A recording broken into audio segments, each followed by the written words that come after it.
नमस्कार दोस्तों, कविता Yadav YouTube channel पर आप सभी का स्वागत है। हमारी तैयारी चली हुई है हिंदी विषय से संबंधित परीक्षाओं के लिए। हिंदी विषय से संबंधित परीक्षाओं की तैयारी हम हिंदी के संपूर्ण पाठ्यक्रम के आधार पर धीरे धीरे आगे बढ़ते हुए कर रही है। हमारा टारगेट है DSSS और EMRS से संबंधित जो हिंदी TGT PGT परीक्षाएँ भविष्य में होंगी, हिंदी के संपूर्ण पाठ्यक्रम को कंप्लीट कर लेना और फिर बार बार रिवाइज करते हुए परीक्षा में सफलता हासिल कर लेना हमारा टारगेट रहेगा। DSSS और EMRS TGT PGT हिंदी। लेकिन जिस भी स्टेट में TGT PGT संबंधी परीक्षा होती है और या फिर NTA NET हिंदी संबंधी परीक्षा होती है, उन सभी के लिए भी हमारी जो ये क्लासेस है वे लाभदायक सिद्ध होंगी। तो ज़्यादा टाइम वेस्ट न करते हुए बढ़ते हैं आज के टॉपिक की तरफ। आज करेंगे हम पूर्वी हिंदी। अर्धमागधी अपभ्रंश से निकलने वाली पूर्वी हिंदी की उपबोलियों को आज हम करेंगे। पिछली क्लास में हमने भाषा विज्ञान के अंतर्गत हमने किया था पश्चिमी हिंदी की उपबोलियाँ। शोरशैनी अपभ्रंश से निकलने वाली पश्चिमी हिंदी की उपबोलियों में हमने किया था खड़ी बोली का विकास, ब्रजभाषा का विकास, बुंदेली, कन्नौजी और हरियाणवी। साथ में हमने दक्कनी हिंदी को भी देख लिया था, क्योंकि यह भी शोरशैनी अपभ्रंश से निकलने वाली पश्चिमी हिंदी की एक उपबोली मानी जाती है। पश्चिमी हिंदी के बाद हम करेंगे आज की क्लास में अर्धमागधी अपभ्रंश से निकलने वाली पूर्वी हिंदी की उपबोलियाँ के अंतर्गत अवधी का विकास। अवधी केवल अवधी भाषा अवधी उपबोली को ही हम करेंगे। अवधी, बघेली, छत्तीसगढ़ी पूर्वी हिंदी के अंतर्गत 3 उपबोलियाँ निकलकर सामने आई। हमने जो अपना जो ये पाठ्यक्रम है, जैसे कि हिंदी साहित्य के इतिहास, भाषा विज्ञान और व्याकरण, ये 3 टॉपिक तो हमने रेगुलर चला रखे हैं। साथ साथ जैसे हमारा भाषा विज्ञान कंप्लीट होगा तो हम काव्य शास्त्र को भी ले लेंगे। इसी तरह हमने हिंदी के संपूर्ण पाठ्यक्रम को एक साथ लेकर चलते हुए अपनी तैयारी की शुरुआत की हुई है। जो बच्चे अभी तक हमारी जो इन क्लासेस से अभी तक नहीं जुड़े हैं, वे जुड़ सकते हैं और इनका लाभ उठा सकते हैं। तो बढ़ते हैं आज के टॉपिक की तरफ। पूर्वी हिंदी के अंतर्गत आने वाली अवधी का विकास। पूर्वी हिंदी का विकास अर्धमागधी अपभ्रंश से हुआ। हिंदी की प्रमुख बोलियां निम्न हैं: पूर्वी हिंदी, बघेली और छत्तीसगढ़ी। हिंदी की नहीं, पूर्वी शब्द आएगा भाई, इससे पहले पूर्वी हिंदी की प्रमुख बोलियां निम्न है। पूर्वी हिंदी की कौन कौन सी बोली हैं? अवधी, बघेली और छत्तीसगढ़ी।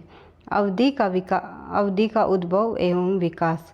आज हम करेंगे अवधी का थोड़ा सा डिटेल से कि किस प्रकार से परीक्षा में प्रश्न पूछ लिए जाते हैं। अवधी उपबोली से संबंधित पूर्वी हिंदी के अंतर्गत आने वाली अवधी उपबोली से संबंधित परीक्षा में किस प्रकार से प्रश्न आ जाते हैं। अवधी पूर्वी हिंदी की प्रमुख बोली है। अवधी की उत्पत्ति अर्धमागधी अपभ्रंश से हुई। एक क्वेश्चन तो यहीं से आ जाता है कि अवधी की उत्पत्ति किस अपभ्रंश से मानी गई, तो अर्धमागधी अपभ्रंश से। अगर ये पूछा जाए तो अवधी की उत्पत्ति किस उपभाषा से मानी गई, तो ये हो जाएगी पूर्वी हिंदी।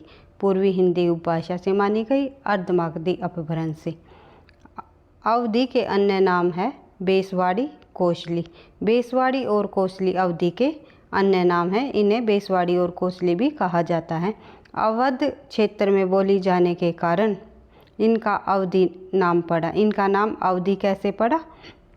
क्योंकि ये अवध एक क्षेत्र में बोली जाती थी और अवध का प्राचीन नाम कौशल होने के कारण इन्हें कोसली भी कहा जाता है।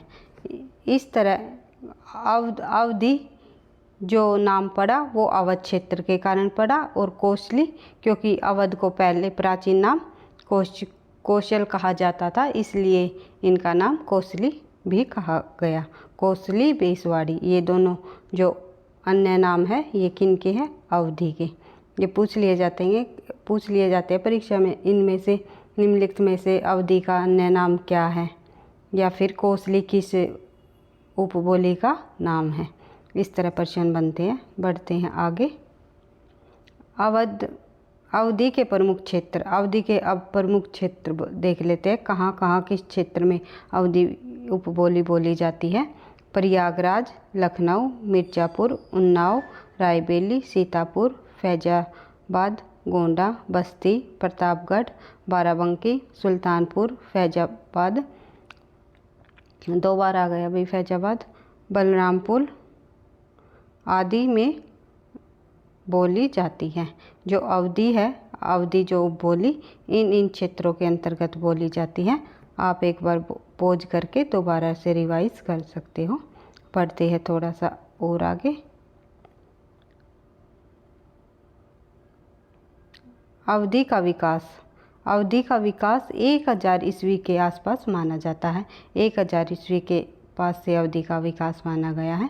ये पूछ लेंगे इनकी विशेषताओं में से, इनमें से कौन सी अवधि से संबंधित विशेषता नहीं है, या इनमें से कौन सा अवधि से संबंधित गलत है। इस तरह प्रश्न पूछे जाते हैं, इसलिए एक एक पॉइंट को बिल्कुल ध्यान से पढ़ते हुए समझते हुए चलना है। भोलानाथ तिवारी ने अवधि के 3 उपबोलियाँ मानी है। अवधि की कितनी उपबोलियाँ मानी है कि भोलानाथ तिवारी ने?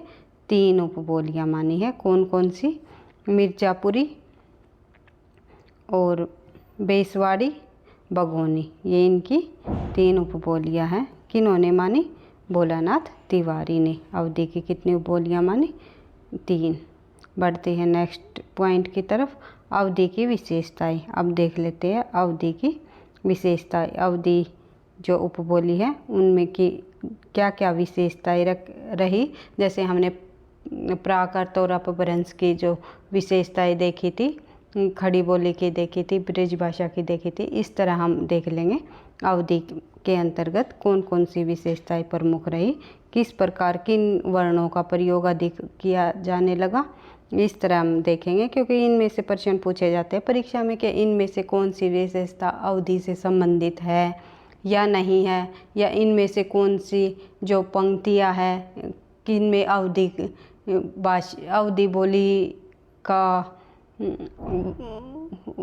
बोली को दिखाया गया है या अवधि बोली से संबंधित है। इस तरह प्रश्न पूछे जाते हैं।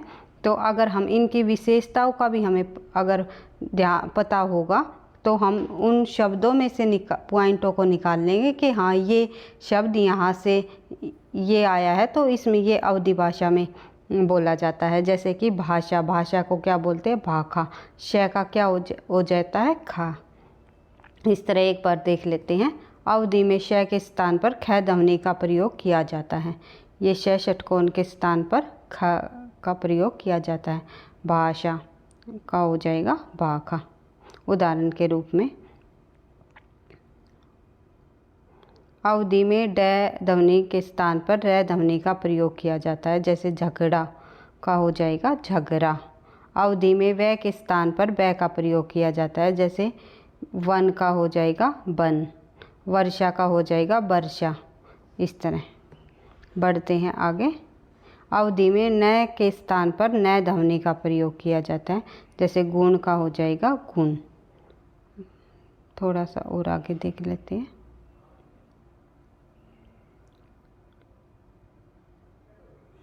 अवधि के साहित्यिक, एक सेकंड भाई, कुछ विशेषताएं और रह गई थी जो कि देख लेते हैं। अवधि में ए का उच्चारण आई और औ का उच्चारण ए उ के रूप में होता है। जो ए है, ए का उच्चारण ए और ई, ए ई और औ का ए उ के रूप में होता है। जैसे कैसा, कैसा।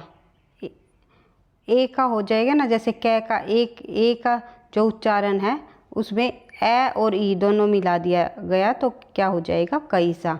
जैसे पैसा का हो जाएगा पैसा। औरत का हो जाएगा औरत, ए और ऊ मिला दिया गया औ में। ठीक है, आ गई। आई होप आपको मेरे द्वारा जो ये तथ्य है ये आपको समझ आ रहे होंगे। बढ़ते हैं नेक्स्ट पॉइंट पर। शब्दांत में आने वाली ध्वनि व निश्चित रूप में ऊ में परिवर्तन हो जाता है। जैसे नाव का हो जाएगा नौ, भाव का हो जाएगा भाव, गाँव का हो जाएगा गाँव। इसी तरह अवधि में अकारण रह का आगमन होना, जैसे कि पसंद का हो जाएगा परसंद, वियोग का हो जाएगा विरोग। जैसे अकारण मतलब कारण नहीं, बिना कारण के रह ही शब्द में शामिल हो जाता है। तो इसी तरह अवधि की ये जो विशेषता है, इसके बाद थोड़ा सा और देख लेते हैं आगे। अंतस्थ व्यंजन य और वै यदि किसी संयुक्त व्यंजन के साथ संयुक्त रूप से जुड़े हो तो अवधि में य के स्थान पर ई आ, वै के स्थान पर उ आ परिवर्तन देखा जाता है। जैसे हम उदाहरण के रूप में हम समझे तो कैसे, गवाल का हो जाएगा गु आर, यार का हो जाएगा सी यार, द्वार का हो जाएगा दु आर, यार का हो जाएगा पी यार। इस तरह बढ़ते हैं अगले पॉइंट पर। शब्द के आरंभ में और शब्द के मध्य में ई ध्वनि है के रूप में परिवर्तन हो जाती है। अगर शब्द के आरंभ में और शब्द के बीच में जो ई ध्वनि आती है उसका क्या बन जाएगा, उसका है बन जाएगा। कैसे, उदाहरण देख लेते हैं हम।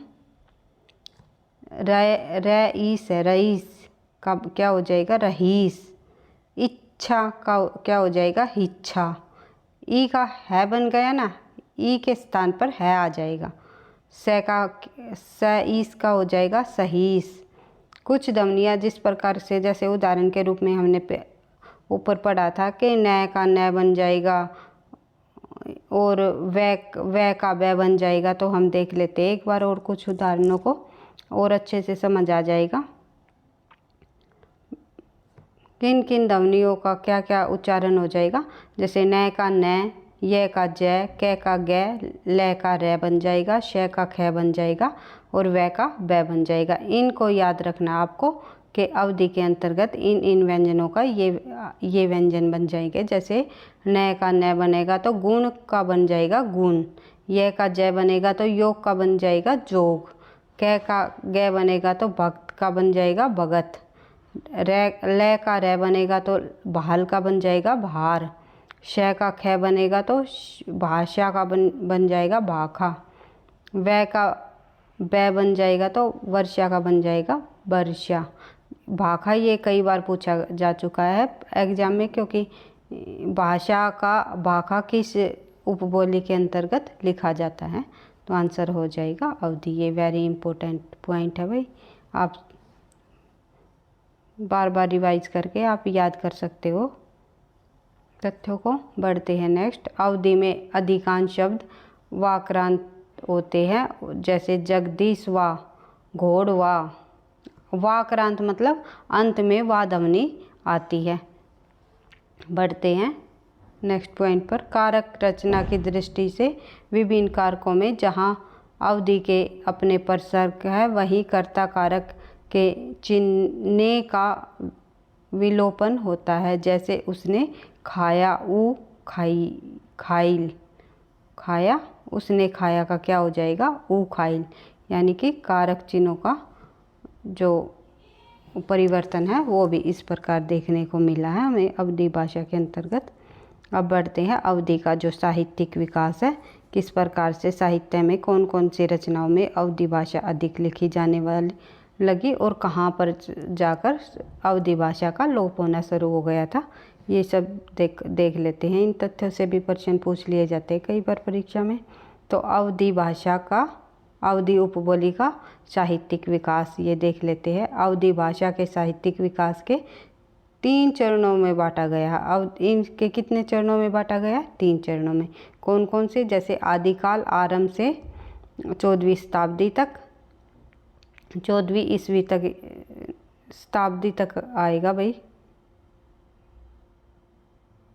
14वीं शताब्दी तक और 1400 ईस्वी तक, ठीक है। ये मध्यकाल 1400 ईस्वी से लेकर 1700 ईस्वी तक, बिल्कुल। आधुनिक काल 1700 ईस्वी से लेकर अब तक। ये 3 कालों में अवधि भाषा का साहित्यिक विकास हुआ। आदिकाल में, मध्यकाल में और आधुनिक काल में किस प्रकार से देखने को मिला, हम देख लेते हैं।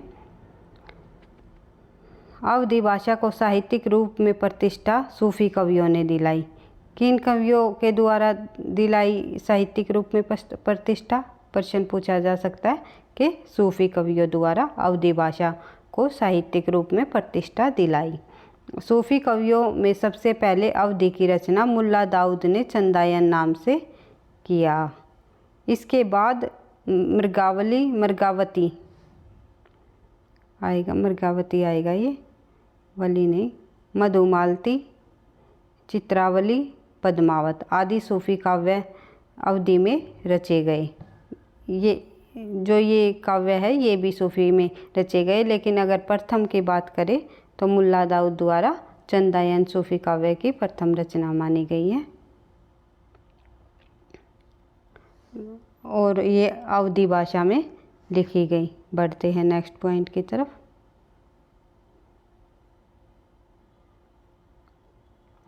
इसके बाद सूफी कवियों की रचनाएं आम बोलचाल की अवधि में हुई। सूफी कवियों की जो रचनाएं हैं वे कौन सी अवधि में हुई? साहित्यिक अवधि में या आम बोलचाल के में? इस तरह प्रश्न पूछा जाता है। तो सूफी कवियों के बाद अवधि को साहित्यिक चरमोत्कर्ष पर तुलसीदास जी ने पहुंचाया, जिन्होंने रामचरितमानस जैसे अमर ग्रंथ की रचना की। अगर ये पूछ लिया जाए कि अवधि जो भाषा को साहित्यिक रूप प्रदान किसने किया, तो ये हो जाएगा आंसर तुलसीदास ने। अपने रामचरितमानस ग्रंथ में उन्होंने एक अवधी भाषा को उत्कर्ष तक पहुंचाया। तो इस तरह अगर आम बोलचाल अवधि की बात करें तो सूफी कवियों में, साहित्यिक अवधि की बात करें तो तुलसीदास जी के द्वारा आगे बढ़ाया। बढ़ते हैं नेक्स्ट पॉइंट की तरफ। तुलसीदास जी ने अपनी रचनाओं में साहित्यिक अवधि का प्रयोग किया। ये हमने देख लिया कि किस प्रकार की अवधि का प्रयोग किया इन्होंने। तुलसीदास ने अपनी रचनाओं में साहित्यिक अवधि का। अवधी भाषा की प्रथम रचना कौन सी मानी गई है? तो अवधी भाषा की प्रथम रचना चंदायन मानी जाती है। अवधि का प्रथम महाकाव्य कौन सा है? तो ये हो जाएगा पद्मावत। प्रथम महाकाव्य की बात करें तो पद्मावत। पर अवधि की बारे में हम जिक्र कर रहे हैं तो अवधी भाषा की या अवधि की जो प्रथम रचना है वो कौन सी मानी गई? चंदायन, जो कि मुल्ला दाऊद द्वारा रचित है। और प्रथम महाकाव्य पद्मावत, जो कि मलिक मोहम्मद जैसी का एक महाकाव्य है। बढ़ते हैं नेक्स्ट पॉइंट की तरफ। अवधि का सबसे प्रसिद्ध महाकाव्य, अगर प्रसिद्ध की बात करें तो रामचरितमानस, जो कि तुलसी द्वारा कृत है। बढ़ते हैं नेक्स्ट पॉइंट पर। प्रथम रचना चंदायन, प्रथम महाकाव्य पद्मावत और प्रथम सबसे प्रसिद्ध महाकाव्य रामचरितमानस। सूफी कवियों की रचनाएं आम बोलचाल की अवधि से हुई। सूफी कवियों के बाद अवधि को साहित्यिक चरमोत्कर्ष पर तुलसीदास ने पहुंचाया, जिन्हें रामचरितमानस जैसे अमर ग्रंथ की रचना की। ये पॉइंट हमने पढ़ लिया था। बढ़ते हैं नेक्स्ट पॉइंट की तरफ। तुलसीदास जी ने अपनी रचनाओं में साहित्यिक अवधि का प्रयोग किया, ये भी देख लिया था हमने। अब अवधि की साहित्यिक यात्रा धीरे धीरे तुलसीदास के बाद समाप्त हो गई और अवधि का स्थान ब्रज ने ले लिया। भक्ति काल के अंतर्गत तुलसीदास ने अवधि को साहित्यिक रूप प्रदान किया, लेकिन उसके बाद जब अवधि का धीरे धीरे आगे जब चलकर अन्य कवि आए तो धीरे धीरे अवधि को समाप्त किया गया, क्योंकि आगे चलकर जो अवधि का जो स्थान है उनमें परिवर्तन हो करके किस में हो गया? ब्रज भाषा ने इनका स्थान ले लिया। ब्रज जैसे कि फिर आगे चल के जो रीतिकाल आया, रीतिकाल के अंतर्गत पूरा का पूरा रीतिकाल के अंतर्गत ब्रज भाषा से संबंधित रचनाएं लिखे जाने लगे। उसके बाद तो जाकर के ब्रज के बाद जैसे खड़ी बोली का विकास हो गया, उससे इस तरह प्राकृत अपभ्रंश जैसी ये जो अन्य भाषाएं थी ये भी समाप्त हो गई और साथ साथ जो ये उपबोलियाँ निकल कर सामने आई हिंदी की, जैसे शोरशानी अपभ्रंश से और अर्धमागधी अपभ्रंश से, अवधी बघेली छत्तीसगढ़ी, इन जो उपबोलियों से जो रचनाएं लिखी जाने लगी, इन उपभाषाओं से इनकी भी धीरे धीरे समाप्ति होने लगी। इस आगे चलकर फिर हिंदी, मुख्य रूप से हिंदी ने ही साहित्यिक रूप में अपना स्थान ले लिया। तो आई होप आपको मेरे द्वारा जो ये बताए गए तथ्य ये समझ आ रहे होंगे, और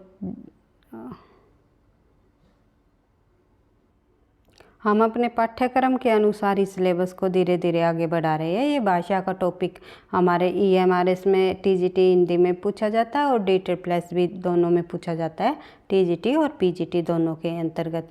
तो एक एक टॉपिक को जो जो मेंशन दिया हुआ है सिलेबस के अंतर्गत, हम उन्हीं टॉपिकों को उठाएंगे और उनको बिल्कुल डिटेल से और जिस प्रकार से परीक्षा में प्रश्न पूछे जाते हैं उनसे एक भी तथ्य को न छोड़ते हुए, चीज़ों को बार बार, तथ्यों को बार बार रिवाइज करते हुए अपनी क्लास को इसी तरह एग्ज़ाम तक चलाते रहेंगे। और जैसे ही हमारा सिलेबस कंप्लीट होता है हम फिर प्रैक्टिस सेट भी लगाना शुरू कर देंगे। इस तरह हम परीक्षा की अच्छे से तैयारी करेंगे। जो बच्चे अभी तक हमारे साथ नहीं जुड़े हैं, एक दूसरे से वीडियो को शेयर करो और चैनल पर पहली बार हो तो सब्सक्राइब कर लेना। वीडियो पसंद आई है तो लाइक भी कर देना और पढ़ते रहना, आगे बढ़ते रहना। थैंक यू, धन्यवाद।